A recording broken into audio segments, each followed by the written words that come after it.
If you have ever tried growing vegetables in clay soil, you've probably experienced this. When it's wet, it sticks to everything. When it's dry, it becomes hard and develops deep cracks. Many gardeners assume clay soil is bad soil. But is it really? This is my vegetable garden, built on black virgin cotton soil. And instead of replacing it, I am choosing to improve it naturally. Today, I'd like to show you why. First things first is to understand the problem. Clay soil is made up of extremely tiny particles that pack very closely together. Because there are very few spaces between those particles, water moves through the soil more slowly. Air doesn't circulate as easily, and young roots have to work much harder to grow. That is why clay soil always feels sticky after rain and rock hard during the dry weather. But here is the interesting part. The problem isn't that the clay lacks nutrients. The real challenge is with the structure of the clay soil.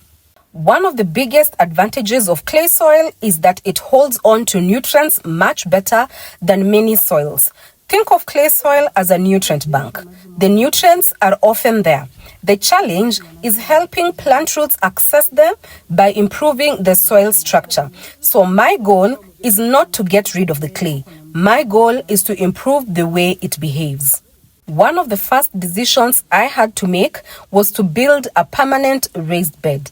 Not because raised beds magically fix clay soil, but because they help me protect the soil while I improve it.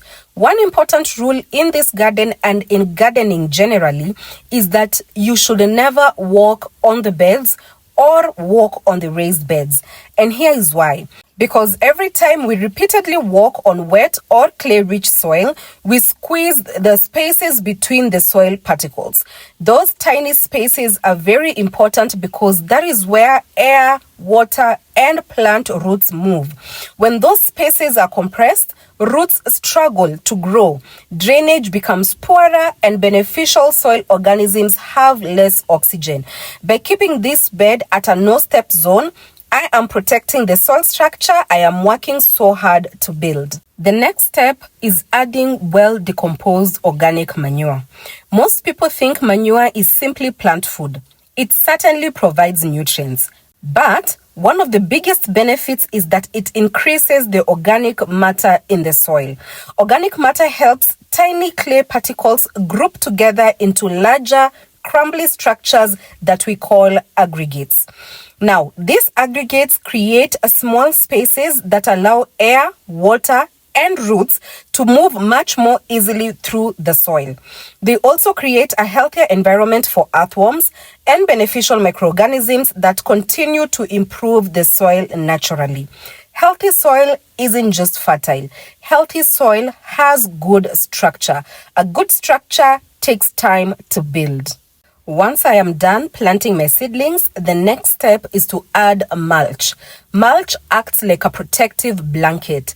It slows down water loss, it keeps the soil cooler and suppresses weeds and protects the surface from drying too quickly. That is especially important in clay soil. As clay loses moisture, it shrinks.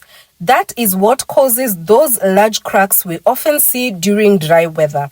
Mulch helps reduce those sudden changes in moisture, making the soil more stable. As it slowly breaks down, mulch will also add organic matter back into the soil, continuing the improvement process. Now, there's one mistake I'd like to mention because I have made it myself. Many gardeners are told to add sand to clay soil. This sounds logical. If clay is heavy, surely adding sand will loosen it. But in most home gardens, that's not what happens. Unless you add an enormous amount of coarse sand, which usually isn't practical, you can end up creating an even denser soil that is very difficult for roots to penetrate.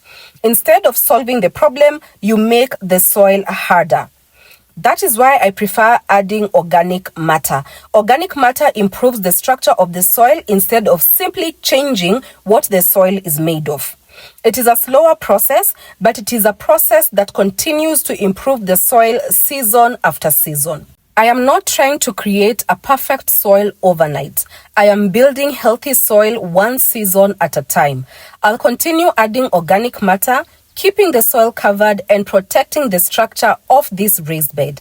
Over the coming months, we'll see how this clay soil changes and how the vegetables respond. And remember, healthy gardens don't begin with perfect soil. They begin with understanding the soil that you already have. Before I leave, our seedlings have another challenge ahead. While preparing this bed, I found a few cutworms in the soil, and I've also been seeing moths flying around in the evenings.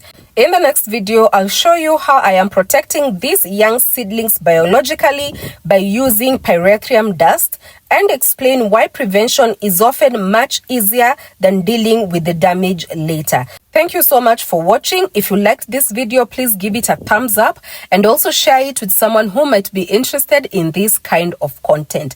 Also, if you are here and you have not subscribed to my channel, please go ahead and do so. I will see you in the next video. Happy gardening.